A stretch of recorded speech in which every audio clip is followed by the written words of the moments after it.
আজকে চোর, ডাকাত, ছিনতাই, লুচ্চু, বদমাইশ, রাহাজানি, হত্যা, খুন, ধর্ষণ, গুমের সাথে যারা জড়িত তারা মাদকবাজ, তারা মেম্বার, তারা চেয়ারম্যান, তারা মেম্বার অফ দ্য পার্লামেন্ট। কথা কি অস্বীকার করার সুযোগ আছে? না। কোনো একটা মাতব্বরকে দেখান যে বিএ পাস করে এসে তারপরে মাতব্বরি করছে, দেখান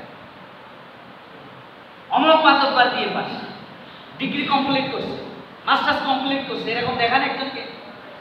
নাই। ঘাড়ের থেকে কুদাল ফেলে দিয়ে জোরে কথা বলছে মাতব্বর, ঘাড়ের থেকে কুদাল ফেলে দিয়ে জোরে কথা বলছে, আর তারা মাতব্বর বানাই দিচ্ছে সমাজের লোকে। এখন এই বালছাল দিয়া সমাজের কোনো উন্নয়ন হবে না, বরং সমাজে যত অবনতি, অবক্ষয়, কিয়ামতের আগ মুহূর্তে যত কর্মকাণ্ড এদের মাধ্যমে সংগঠিত হওয়া সম্ভব, যেহেতু এরা পাইত। ঠিক কিনা? আজকে যদি আমরা শিক্ষিত পাঁচজনকে এই জায়গাতে রাখতে পারতাম, তাহলে জায়গাগুলো অনেক ডেভেলপ হতো, অনেক পরিবর্তন হতো। কিন্তু আমরা এই জায়গাগুলোতে তাদেরকে রাখতে পারি না। আমরা কোনো গ্রাজুয়েট কমপ্লিট করা কোনো ব্যক্তিকে আমরা তার ফতুয়া দিয়েছি, দেখো তুমি শিক্ষিত ছেলে, তুমি আর এর মধ্যে এসো না। ভাই, শিক্ষিত ছেলে আসবে না, তুমি মাঠের থেকে আসবা। তুমি জানো সমাজের কিছু, কি জানো বলো? সমাজের কি জানো? হতে পারে যদি বংশ পরম্পরায় একজন চেয়ারম্যানই করতেছে, তাইলে কিন্তু কিছু না হলেও কিছু জানা থাকে, তা তো দেখি না, তাও তো নাই। উদয় ঘাড়ের থেকে ফেললেন, জোরে কথা বললেন, সমাজের লোকেরা বললো, বারে অমুক তো ভালো রে, খুব জোরে কথা পেয়েছে, যেতে ওর মাতব্বর বানাই।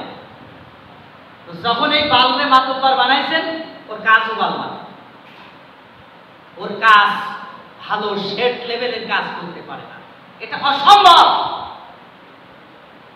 এই জন্য তো আল্লাহ পাক কোরআন দিয়েছেন আর বলে দিয়েছেন যে ওয়াল্লাযীনা ইউমিনুনা বিমা উনজিলা ইলাইকা ওয়া মা উনজিলা মিন ক্বাবলিক ওয়া বিল আখিরাতি হুম ইউকিনুন। খুব সুন্দর কথা। নবী, আপনি তাদেরকে বলেন যারা কিয়ামতকে বিশ্বাস করে, তারা যেন কোরআনুল কারীমের বিসমিল্লাহর বা থেকে সূরা নাসের সিন পর্যন্ত সব তারা যেন তাদের জীবনে মেনে নেয়, তারা যেন ফলো করে, তারা যেন এই কোরআনুল কারীম দিয়ে জীবন সাজায়। এটা আল্লাহ পাক বলেছেন। আর শয়তানেরা আমাদেরকে বলেছে যে না, তুমি শুধু মসজিদের মধ্যেই থাকবা। ইনফ্যাক্ট আমাকে অনেক সময় বলা হয় যে ভাই, অনেকে বলে, অনেকে ভালোবেসে বলে, অনেকে রাগ করে বলে, না না না, তুমি কি তোমার এই ঝামেলার মধ্যে আসার দরকার নেই, তুমি শুধু মসজিদের মধ্যেই থাকবা, তুমি শুধু জুম্মা নামাজ পড়াবে, ব্যাস তোমার দায়িত্ব শেষ। যে সমাজ চালাবে কে বলেন? একটা ইমাম তিনি ইমামতি করবেন, পাশাপাশি চেয়ারম্যান হবেন। একটা ইমাম তিনি ইমামতি করবেন, পাশাপাশি বিচারক হবেন। একজন ইমাম তিনি ইমামতি করবেন, পাশাপাশি মেম্বার অফ দ্য পার্লামেন্ট হবেন। তাহলে সমাজ পরিবর্তন হবে, তার আগে সমাজ পরিবর্তন হবে না। আপনারা অবাক হয়ে যাবেন যে সৌদি আরবের যিনি প্রধান ইমাম আব্দুর রহমান আস-সুদাইস, এই বেচারার এত ফ্যান ফলোয়ার, আমি নিজেও তো তার ভক্ত, তার তেলাওয়াত শুনি, এবং তার তেলাওয়াত যখন আপনি শুনবেন তখন মনে হবে কোরআন এই মাত্র এই মুহূর্তে কেবল নাজিল হচ্ছে। জোরে বলেন সুবহানাল্লাহ। আমাদের এলাকায় আমরা যখন সালাত আদায় করাই, যখন নামাজ পড়াই, তখন কেরাত যদি একটু লম্বা হয় মুসল্লিদের খুব খারাপ লাগে, মানে অতটা সুন্দর লাগে না। আর ওখানে যদি একবারও পরে আপনার সুন্দর লাগে। এই আব্দুর রহমান আস-সুদাইস তিনি শুধু মক্কার ইমাম না, গোটা সৌদি আরবের প্রধান জাস্টিস, প্রধান বিচারপতি, প্রধান বিচারক। জোরে বলেন সুবহানাল্লাহ।